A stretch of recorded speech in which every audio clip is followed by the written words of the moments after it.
বিমূর্ত শিল্প abstract art কেন মূল্যবান হতে পারে সেটা বোঝার জন্য আমাদের কিছু দিক বিবেচনা করতে হবে।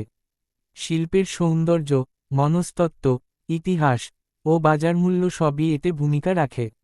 নিচে কিছু কারণ ব্যাখ্যা করছি। ১.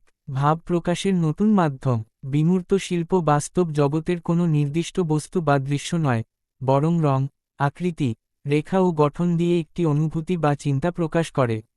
এতে দর্শক নিজস্ব অর্থ খুঁজে নিতে পারে। এটা এক ধরনের মানসিক বা আত্মিক স্বাধীনতা দেয়। ২. সৃজনশীলতা ও মৌলিকতা। একজন বিমূর্ত শিল্পী যে কাজটি তৈরি করেন তা অনেক সময় সম্পূর্ণ নতুন চিন্তার ফল, যেখানে চেনা জানা বাস্তবতা ভেঙে এক নতুন রূপ তৈরি হয়।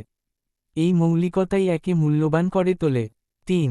শিল্প ইতিহাস ও প্রভাব। পিকাসো, কাদিনস্কি, রোথকো, পোলক এইসব শিল্পীদের কাজ শুধুই বিমূর্ত হলেও তারা শিল্পের ইতিহাসে যুগান্তকারী। তাদের কাজগুলো এক একটি যুগের প্রতিনিধিত্ব করে। এই ঐতিহাসিক গুরুত্ব শিল্পকর্মকে মূল্যবান করে। ৪. দর্শকের অনুভব ও অভিজ্ঞতা। একটি বিমূর্ত চিত্র অনেক মানুষের কাছে অনেক রকম অর্থ বহন করতে পারে। এই বহুমাত্রিক অভিজ্ঞতা অনেকের জন্য গভীর ও গুরুত্বপূর্ণ হয়। শিল্প তখন শুধু চিত্র নয়, এক ধরনের অভিজ্ঞতা হয়ে ওঠে। ৫. সংগ্রাহক ও বাজারের চাহিদা। শিল্প বাজারে বিমূর্ত শিল্পের বড় চাহিদা রয়েছে। অনেক কালেক্টর বিমূর্ত শিল্প সংগ্রহ করেন তার সৌন্দর্য, পরিচিতি বা বিনিয়োগ মূল্য হিসেবে। এর ফলে এর আর্থিক মূল্য অনেক বেড়ে যায়।